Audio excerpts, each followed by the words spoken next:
5 minutes of The Back Door of Midnight by Elizabeth Chandler. 1. It began after midnight with a low hum, an electric buzz like that of a bass guitar string. The sound grew louder, and I tried to cover my head with a pillow, but my arms, heavy with sleep, wouldn't move. I struggled to sit up. I was paralyzed.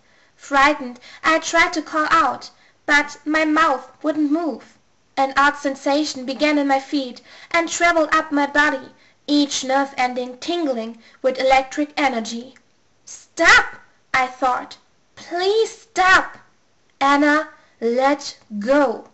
It was a woman's voice that spoke to me, a familiar voice, but I didn't know where or when I had heard it.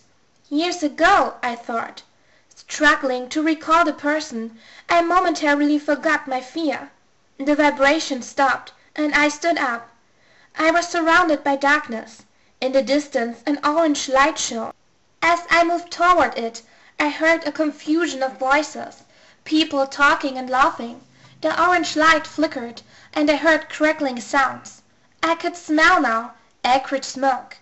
I was at a fire. An object whistled close to my ears and exploded, glass against metal. A siren wailed. I heard feet, heard rather than saw clearly people running, panicking. I panicked too. I didn't know who those people were or which way to turn, but instinct told me to get away from here. Then I heard someone else calling my name, a man this time. My uncle was calling to me from the fire. "Anna, be careful." There were more sirens, their railing growing closer. "Anna, be careful." "Uncle Will?" I answered, moving in the direction of his voice. The fire surrounded me. I could see the flames like closing on me, yet I felt no pain, no burning. I reached out my hand, then pulled it back in horror. I had seen through it. I slowly put out my left hand, then my right.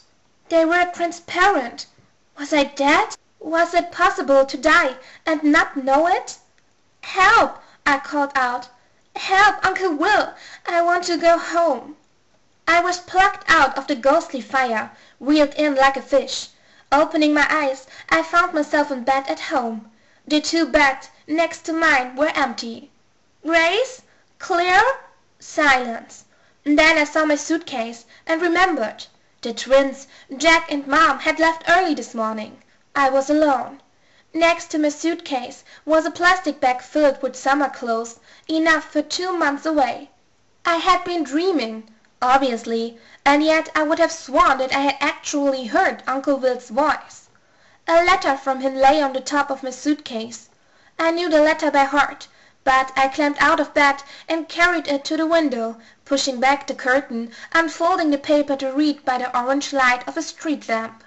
May 23. Dear Anna, would you visit us this summer? The sooner the better. Aunt Iris is doing poorly, and there are things I must tell you about your mother and your family. I want to do so while I am still clear-minded. Uncle Will. My uncle's invitation had come as a surprise. 18 years ago, he and his sister Iris, both single, had taken in my birth mother, who was pregnant with me. Joanna died in a violent robbery when I was 3, and I continued to live with my great-aunt and great-uncle for 2 more years, before I was adopted by Catherine, the only person I think of as Mom. Since then, Great-Uncle Will has stayed in touch with me by traveling to Baltimore once a year. He didn't like cities, but he liked communicating by telephone or computer, even less. I loved him, and he loved me. Still, our conversations were awkward. I never heard from Great-Aunt Iris. When I was older, it was explained to me that she was not the most stable person in the world. Apparently she heard voices and claimed to be psychic. Until now I had never been asked back to the O'Neill home in Maryland's Eastern Shore, perhaps to protect me from bad memories of my birth mother's death. The truth was, I remembered Joanna only through her photos.